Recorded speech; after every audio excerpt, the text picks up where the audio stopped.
자, 여러분 안녕하세요. 오늘은 고혈압 약을 만약에 하나만 쓴다면 무엇을 쓰는가 하는 주제에 대해서 말씀드리도록 하겠습니다. 자, 고혈압 약에는 되게 이제 여러 가지 종류가 있죠. 뭐가 있냐면은 일단은 AC 이니비터 그리고 ARB 클래스가 있고요. 그다음에 이제 베타 블로커가 있고, 그다음에 이제 칼슘 채널 블로커, 그다음에 다이우레틱스 이뇨제가 있습니다. 예. 요 네 가지가 이제 가장 대표적인 계열의 약이에요. 그래서 각각이 어떻게 뭐 작용하는지 지금은 뭐 이제 요런 자세한 기전에 대해서 얘기를 한다기보다는 그냥 다 어찌어찌 해서 이제 혈압을 떨어뜨리는 약이거든요. 그래서 이 약들 중에서 이제 어떤 거를 보통 많이 사용하는지에 대해서 말씀을 드릴게요. 제가 이제 각각에 대해서는 따로 또 자세하게 말씀을 드릴 그런 기회가 있을 겁니다. 그래서 이제 옛날 같은 때, 진짜 옛날에는요, 뭐를 썼냐면 이걸 썼어요. 베타블로커. 이게 진짜 옛날. 진짜 옛날. 그러니까 이게 이제 테놀민이거든요. 테놀민. 아테놀로의 이제 상품명인데, 진짜 이제 좀 연세 많으신 선생님들 같은 경우에는, 요거를 쓰시는 분들도 간혹 있습니다. 요새는 이제 거의 없어지긴 했는데, 테놀민. 아주 옛날에 이걸 쓰다가, 그 다음에 이제 암로디핀. 네, 암로디핀이 이제 넘버원이 됐었죠. 그러다가 지금은 이제 이 AC 이니비터, ARB 요 계열로 완전히 이제 다 체인지가 돼가지고 시장을 거의 얘네들이 다 장악을 하고 있습니다. 그래서 뭐 그냥 간단하게 말씀을 드리면요, 얘를 써요. 얘를 이제 보통 쓰는데 연세가 좀 많으시다 그러면 이제 칼슘 채널 쪽을 쓰죠.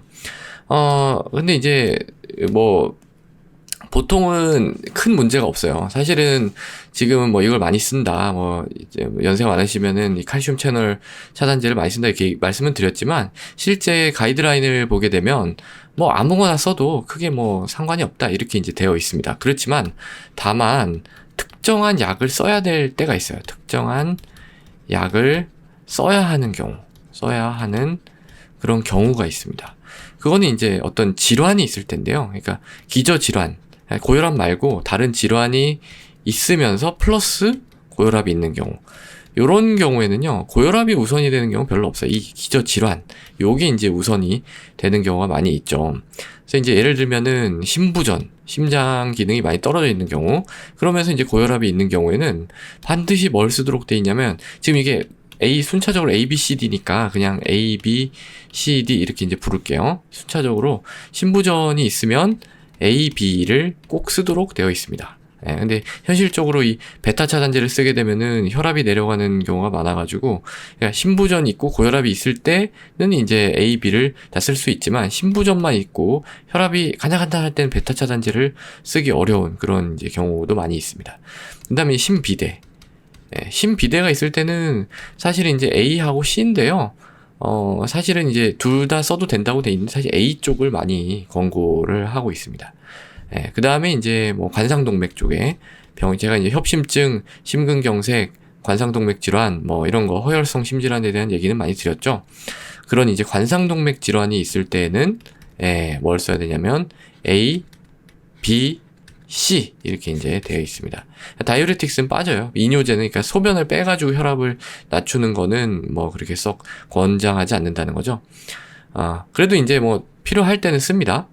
그 다음에 이제 만성 심부전, 만성 콩팥병이 있을 때는요,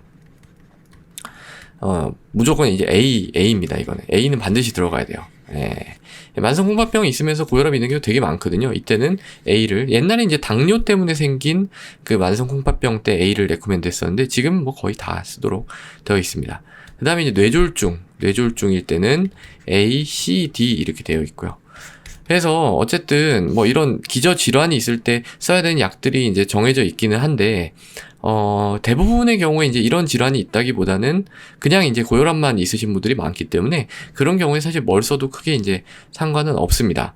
그렇지만 이제 하나 조금 더 말씀을 드리면요, 저 같은 경우는 이 베타 차단제는 잘 쓰지 않아요. 베타 차단제는 약간 아웃되는 느낌입니다. 이게 왜냐면은 그냥 좋은 약이에요. 되게 좋은 약인데, 이게 이제 우리가 이제 고혈압 약 쓰는 중요한 목적 중에 하나가, 고혈압 약을 쓰는 중요한 목적 중에 하나가 뇌졸중을 예방하는 거거든요. 근데 이제 이 뇌졸중 예방 효과가 좀 떨어진다 이렇게 이제 좀 돼 있습니다. 그래서 요거는 사실 특별한 이유가 없으면, 그러니까 특별한 이유라는 거 이런 거예요. 심부전, B가 들어간 경우 있죠? 관상동맥 질환, 요런 경우가 아니면은, 그렇게 이제 잘 쓰진 않습니다. 그리고 이제, 아까도 제가 잠깐 말씀드렸는데, 좀 젊은 분들, 젊은 사람 같은 경우에는, 젊다는 건 50세 미만입니다. 50세 미만인 경우에는, A, B가 C, D보다 낫다. 이런 결과들이 좀 있어요. 그래서 얘네들을 쓰는데 베타는 약간 아웃되는 느낌이라고 그랬죠. 그래서 이제 보통 얘를 씁니다. AC 이니비터, ARB. 근데 이제 AC 이니비터 같은 경우는 사실 기침하는 사람이 많아가지고 보통 이제 요 ARB 제제를 쓰게 되죠. 그리고 이제 고령층 같은 경우에는, 고령층이라는 건 60세 이상인 경우, 요런 경우에는 이제 CD입니다. CD를 쓰는데, 왜냐면 이제 CD를 썼을 때 고령층에서 이제 혈압이 제일 잘 떨어지거든요. 그래서 이제 CD를 많이 쓰는데, 그런 중에서도 사실 이제 고령층에서 요런 질환들이 좀 있거든요. 그런 경우는 이제 A, B 쪽으로 많이 가죠. 여기 이제 A가 많이 있으니까. 그래서 현실적으로는 젊은 사람한테서는 A, B, 근데 이제 실질적으로는 A, 고령층에서는 C, D인데, 이때는 기저질환들이 많이 생기기 때문에 A가 이렇게 들어와서 결국은 이제 A가 제일 많아지잖아요.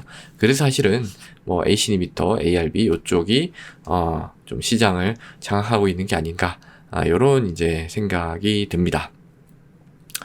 자, 오늘은 고혈압약을 만약에 하나만 쓴다면 무엇을 쓰는지에 대해, 하나 더 말씀드릴게요. 당뇨가 있고 고혈압이 있을 때 무엇을 쓰느냐? 이것도 사실은 아무거나 써도 돼요. 아무거나 써도 되는데, 약간 어떤 느낌이냐. A가 약간 좋은 느낌이에요. A가. 왜냐면 이게 이제 좀, 콩팥병 쪽, 그리고 혈관병 쪽, 이런 쪽으로 약간 가는 느낌이 있기 때문에, 이런 경우에 다 이제 A가 들어가 있잖아요. 여기 이 질환은 없지만, 그리고 이제 사실 당뇨 고혈압 같이 있을 때 AC 이니비터나 ARB 써서 좀 도움이 된다라는 보고들도 좀 많이 있습니다. 그래서 당뇨가 있을 때 사실 아무거나 써도 되지만 약간 A를 선호하는 추세다. 그러니까 결론적으로는 이 AC 이니비터, ARB 이쪽으로 이제 많이 가고 있는 그런 상태예요. 그래서 아마 여러분들이 이제 약을 드신다면 대부분의 경우에는 요 AC 이니비터, ARB 계열 아니면은 이 칼슘 채널 차단제를 아마 드시고 있을 확률이 굉장히 높습니다. 자, 그래서 약간 이 계열별로 얘기하다 보니까 조금 약간 현실감이 떨어지는데요. 그래도 오늘은 요런 좀 주제에 대해서 한번 말씀을 드릴 필요가 있다고 생각이 돼서 말씀을 드렸습니다. 자, 그래서 오늘은 고혈압약을 만약에 하나만 쓴다면 무엇을 쓰는지에 대해서 말씀드렸습니다. 오늘도 경청해 주셔서 감사합니다.